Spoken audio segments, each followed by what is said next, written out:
Hello, Fitz here. I've been following the controversy surrounding the Mr. Olympia, specifically with Derek Lunsford winning the Mr. Olympia over Andrew Jacked.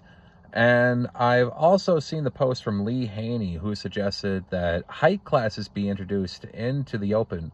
And I just wanted to share my thoughts on that. So I also follow Nick Strength and Power, and the point that Nick Strength and Power kept bringing back was that there isn't a point to this because the 212 exists. And I had to think about that for a second. And my thoughts on that are that, well, 212 is already discriminating against height. I could technically compete in 212, but am I going to beat Keon Pearson, my 6-foot ass? No way. I'm not going to be able to put on enough mass at 212 in order to beat Keon Pearson. Somebody who is 5'6" and under is going to have a better shot at that. So 212 already arbitrarily discriminates for shorter individuals, right?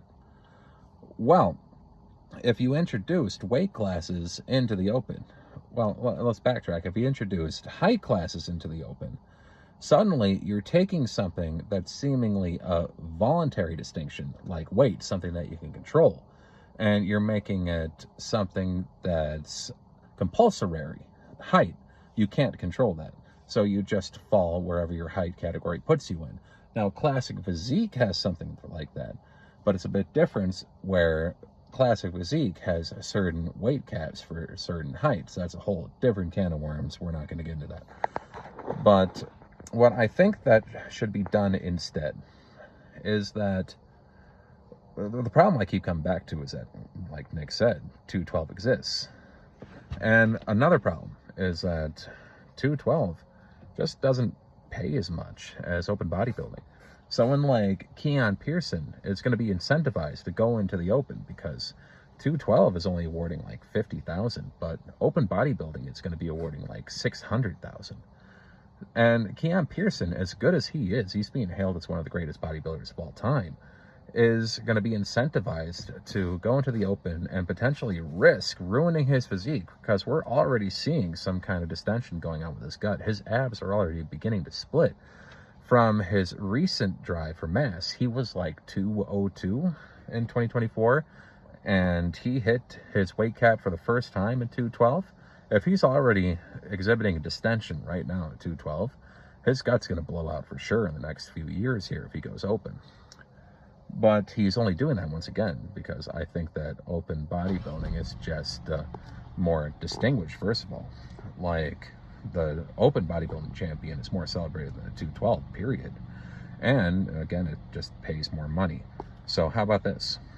Nix 212 entirely and introduce 3 separate classes into the Open and make them based on weight so they seem like voluntary distinctions. So no height classes. Because that's just too, it's too discriminatory, right?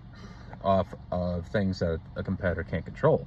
But a competitor can control their weight.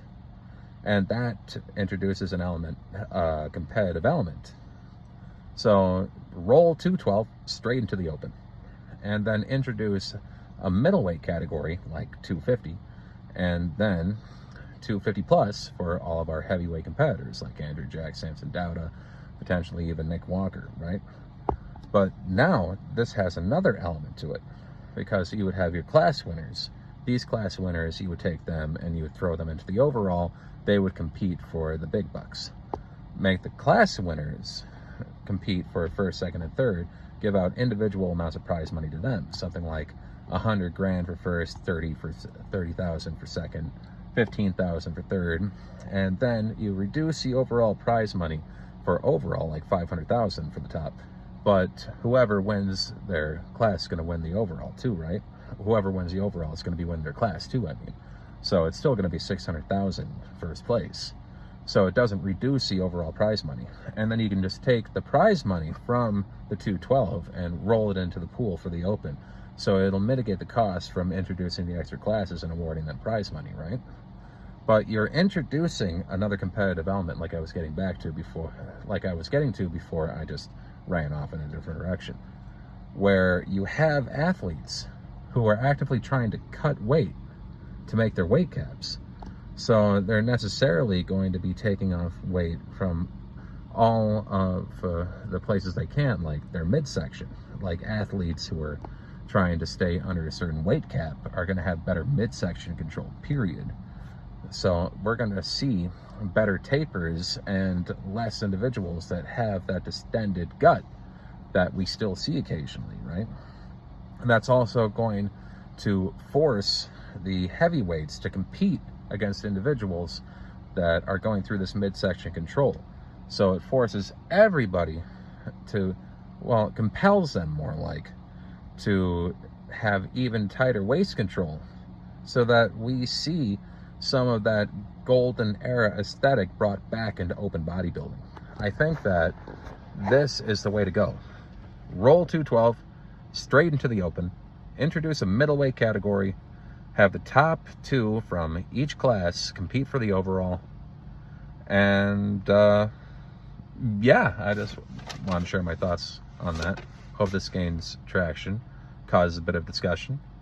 Yeah, I'm just a dude. I've only been bodybuilding for a few years. I'm a natty. I don't do the untested competitions like this. I've only done like one NPC show, and I didn't get conditioned for that.